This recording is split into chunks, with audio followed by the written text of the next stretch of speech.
ಇನ್ನು ಮುಂದೆ ಸಿಗರೇಟ್ ಸೇದೋರಿಗೆಲ್ಲ ಒಂದು ಶಾಕಿಂಗ್ ನ್ಯೂಸ್ ಅಂತ ಹೇಳ್ಬೋದು. ಸಿಗರೇಟ್ ಆಗಿರ್ಬೋದು, ಗುಟ್ಕಾ ಆಗಿರ್ಬೋದು, ತಂಬಾಕು ಆಗಿರ್ಬೋದು, ಈ ಥರ ಯಾವುದೇ ಪ್ರಾಡಕ್ಟ್ ನೀವು ಬಳಸ್ತಿದ್ದೀರಾ ಅನ್ನೋದಾರೆ 1 to 1 1 to 3 ಪ್ರೈಸಸ್ ಜಾಸ್ತಿ ಆಗೋದಂತೂ ಫಿಕ್ಸ್ ಅಂತಲೇ ಹೇಳ್ಬೋದು.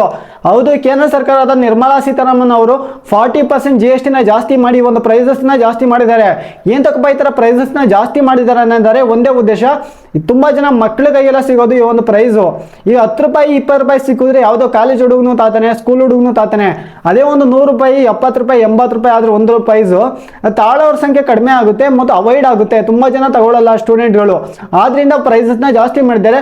ತುಂಬಾ ಜನ ಸ್ಟೂಡೆಂಟ್ ಇದನ್ನ ಬಳಕೆ ಮಾಡೋರು, ತುಂಬಾ ಜನ ಸಿಗರೇಟ್ ಅಂತೂ ಇತ್ತೀಚೆಗಂತೂ ಕಾಲೇಜ್ ಹುಡುಗರು ಅಂತೂ ತುಂಬಾ ಬಳಕೆ ಮಾಡ್ತಾರೆ. ಅದರಿಂದ ಅದೊಂಚೂರು ಅವಾಯ್ಡ್ ಆಗುತ್ತೆ. ಈಗ ಒಂದ್ ದಿನದಲ್ಲಿ ಒಂದು 5-6 ಸೇದೋರು ಇರ್ತಾರೆ, 2-3 ಸೇದೋರು ಇರ್ತಾರೆ, ಅವರು ಒಂದಕ್ಕೆ ಬರ್ಬೋದು.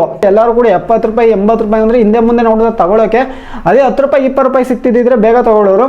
ಈ ಒಂದು ಪ್ರೈಸಸ್ ಜಾಸ್ತಿ ಮಾಡೋ ನನಗೇನೋ ಒಳ್ಳೇದು ಅನ್ಸುತ್ತೆ. ನಿಮ್ಗೆ ಅನ್ಸುತ್ತೆ ಅಂತ ಕಮೆಂಟ್ ಬಾಕ್ಸ್ನಲ್ಲಿ ಕಮೆಂಟ್ ಮಾಡಿ.